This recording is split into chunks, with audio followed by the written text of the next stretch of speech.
Nature lovers అందరికీ స్వాగతం. నేను మీ శిరీష. ఈరోజు మన స్పాట్లైట్ శతాబ్దాలుగా పోరాడుతున్న ఇద్దరు ప్రత్యర్థులపై పడింది. ఆఫ్రికా విశాలమైన సవన్నా మైదానాలు. పగటివేళ ప్రశాంతంగా కనిపించే ఈ ప్రదేశం చీకటి కాగానే ఒక భయంకరమైన యుద్ధరంగంగా మారుతుంది. దూరంలో ఒక భారీ గర్జన వినిపిస్తుంది. అది సింహం గర్జన. ఆ శబ్దం వినగానే అడవిలోని చాలా జంతువులు అప్రమత్తం అవుతాయి. కానీ ఒక జంతువు మాత్రం ఆ గర్జనకు భయపడదు. అది హైనా. చాలామందికి హైనా అంటే మిగిలిపోయిన మాంసం తినే బలహీనమైన జంతువు అనే అభిప్రాయం ఉంటుంది. కానీ వాస్తవం పూర్తిగా భిన్నం. హైనా కూడా ఒక శక్తివంతమైన వేటగాడు. తెలివి, సహనం మరియు అద్భుతమైన టీం వర్క్తో అది అడవిలో అత్యంత విజయవంతమైన వేటగాళ్లలో ఒకటిగా నిలిచింది.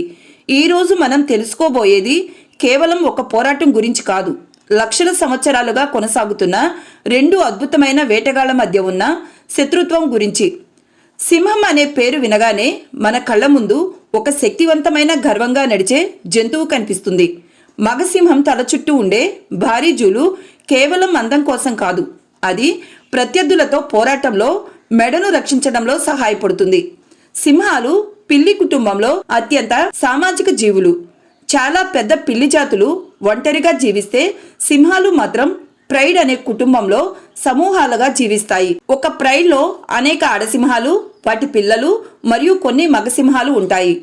చాలా మందికి మగసింహమే ఎక్కువగా వేట చేస్తుందని అనిపిస్తుంది.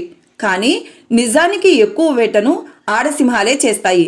అవి గడ్డి మధ్య దాక్కొని నెమ్మదిగా తమ లక్ష్యానికి దగ్గరవుతాయి. సరైన సమయం వచ్చినప్పుడు ఒక్కసారిగా దూకి దాడి చేస్తాయి.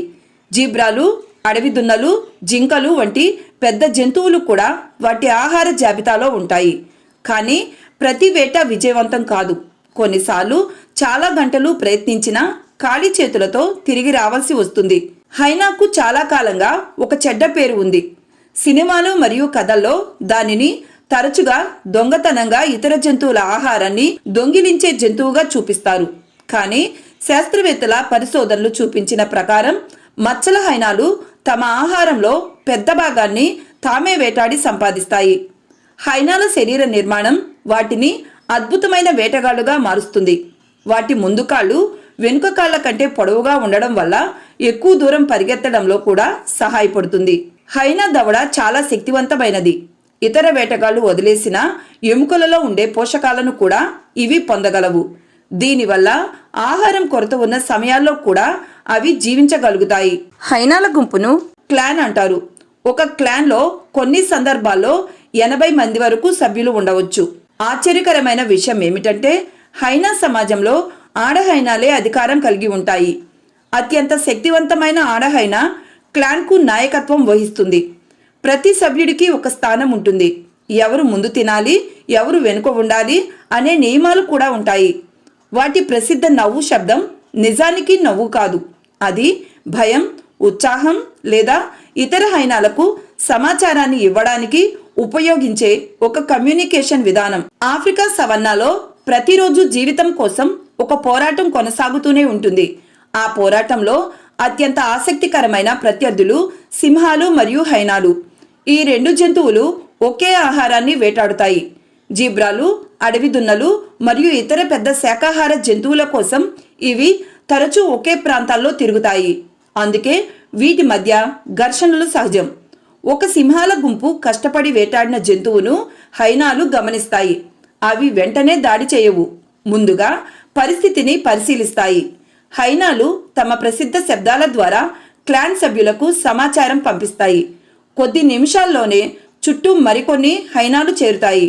1-2 హైనాలు సింహానికి పెద్ద ప్రమాదం కాదు. కానీ 20 లేదా 30 హైనాలు ఒకేసారి చుట్టుముట్టితే పరిస్థితి పూర్తిగా మారిపోతుంది. అవి నేరుగా బలంతో పోరాడవు. బదులుగా సింహాలను అలసిపోయేలా చేస్తాయి, భయపెడతాయి, సరైన అవకాశం కోసం ఎదురు చూస్తాయి. ఒక పెద్ద మగసింహం శక్తిని తక్కువ అంచనా వేయలేం. దాని భారీ శరీరం, పదునైన గోర్లు మరియు శక్తివంతమైన దవడ ఒక్క దెబ్బతో హైనాకు తీవ్రమైన గాయాలు కలిగించగలవు. అందుకే చాలా హైనాలు ఒంటరిగా ఉన్న సింహానికి దగ్గరగా వెళ్ళడానికి జాగ్రత్త పడతాయి. కానీ అడవిలో సంఖ్య కూడా ఒక ఆయుధమే. ఒక పెద్ద హైనా క్లాన్ కలిసి వస్తే అవి సింహాన్ని అన్ని వైపుల నుంచి ఒత్తిడికి గురిచేస్తాయి. కొన్నిసార్లు ఒక సింహం ధైర్యంగా నిలబడి హైనాలను తరిమేస్తుంది. మరికొన్ని సందర్భాల్లో హైనాల సంఖ్య ఎక్కువగా ఉంటే సింహం తన ఆహారాన్ని వదిలి వెనక్కి వెళ్ళిపోతుంది. ఈ పోరాటంలో గెలుపు ఎప్పుడు బలం మీద మాత్రమే ఆధారపడదు. పరిస్థితి, సంఖ్య మరియు సమయం కూడా కీలకం. చాలా మందికి సింహాలు మాత్రమే గొప్ప వేటగాళ్ళు అని అనిపిస్తుంది. నిజానికి హైనాలు కూడా చాలా విజయవంతమైన వేటగాళ్ళు. సింహాలు సాధారణంగా దాక్కొని ఒక్కసారిగా వేగంగా దాడి చేస్తాయి. చిన్న దూరంలో అవి అత్యంత వేగంగా పరిగెత్తగలవు. ఇప్పుడు మనం చూస్తున్న సింహాలు మరియు హైనాల పోటీ కొత్తది కాదు. లక్షల సంవత్సరాలుగా ఆఫ్రికా ఖండంలో ఈ రెండు జాతులు కలిసి జీవిస్తున్నాయి. ఆ కాలంలో వాతావరణం మారింది. అడవులు మైదానాలుగా మారాయి. అనేక జంతువులు అంతరించిపోయాయి. కానీ సింహాలు మరియు హైనాలు మాత్రం తమ తెలివి, శక్తి మరియు అనుకూలతల వల్ల మనుగడ సాధించాయి. ఇవి రెండు ఒకే రకమైన ఆహారాన్ని కోరుకోవడం వల్ల సహజంగానే ప్రత్యర్థులుగా మారాయి. ఒక జంతువు చనిపోతే దాని మాంసం కోసం రెండూ పోటీ పడతాయి. ఒక ప్రాంతంలో ఎక్కువ సింహాలు ఉంటే హైనాలకు ఆహారం దొరకడం కష్టమవుతుంది. అదేవిధంగా హైనాల సంఖ్య ఎక్కువైతే సింహాలు కూడా తమ వేటను కోల్పోయే అవకాశం ఉంటుంది. అందుకే ఈ పోటీ తరతరాలుగా కొనసాగుతుంది. ఆఫ్రికాలోని అనేక జాతీయ ఉద్యానవనాల్లో పరిశోధకులు అద్భుతమైన సంఘటనలను రికార్డ్ చేశారు. కొన్ని సందర్భాల్లో ఒకే మగ సింహం 20 కంటే ఎక్కువ హైనాలను తరిమిన దృశ్యాలు కనిపించాయి. మరోవైపు కొన్ని హైనా క్లాన్లు కలిసి ఒక సింహాల గుంపు వేటాడిన ఆహారాన్ని పూర్తిగా స్వాధీనం చేసుకున్న సందర్భాలు కూడా ఉన్నాయి. ఒకసారి వేటాడిన అడవి దున్న మృతదేహం చుట్టూ గంటల తరబడి సింహాలు మరియు హైనాలు పోరాడిన ఘటనను పరిశోధకులు గమనించారు. ఆ పోరాటంలో గెలుపు ఓటమి అనేక సార్లు మారింది. మొదటి సింహాలు గెలిచాయి. తరువాత మరిన్ని హైనాలు చేరడంతో పరిస్థితి మారింది. చివరికి ఆహారం హైనాల చేతికి వెళ్ళింది. ఇలాంటి సంఘటనలు ప్రకృతిలో బలం మాత్రమే కాదు, ఐక్యత కూడా ఎంత ముఖ్యమో చూపిస్తాయి. చాలా మందికి ఈ రెండు జంతువులు కేవలం ప్రమాదకరమైన వేటగాళ్లుగా కనిపిస్తాయి. కానీ ప్రకృతి దృష్టిలో వీటి పాత్ర చాలా ముఖ్యమైనది. సింహాలు బలహీనమైన మరియు అనారోగ్యంతో ఉన్న జంతువులను వేటాడడం ద్వారా మందలను ఆరోగ్యంగా ఉంచుతాయి. హైనాలు మిగిలిపోయిన మాంసాన్ని మరియు ఎముకలను కూడా తినడం వల్ల పరిసరాలను శుభ్రంగా ఉంచడంలో సహాయపడతాయి. వీటిలో ఏదైనా ఒకటి లేకపోతే ప్రకృతి సమతుల్యత దెబ్బతినే అవకాశం ఉంది. ఇప్పుడు ముఖ్యమైన ప్రశ్న, అడవికి నిజమైన రాజు సింహమా లేక హైనానా? సమాధానం అంత సులభం కాదు. ఒకరి మీద పోరాడితే చాలా సందర్భాల్లో సింహం గెలుస్తుంది. అందుకే అది శక్తి మరియు ఆధిపత్యానికి చిహ్నంగా మారింది. కానీ హైనాలు కూడా అసాధారణమైన తెలివి, సహనం మరియు జట్టు సమన్వయంతో ఎన్నోసార్లు సింహాలను సవాలు చేస్తాయి. అందువల్ల ప్రకృతిలో విజేత ఒక్కరు కాదు.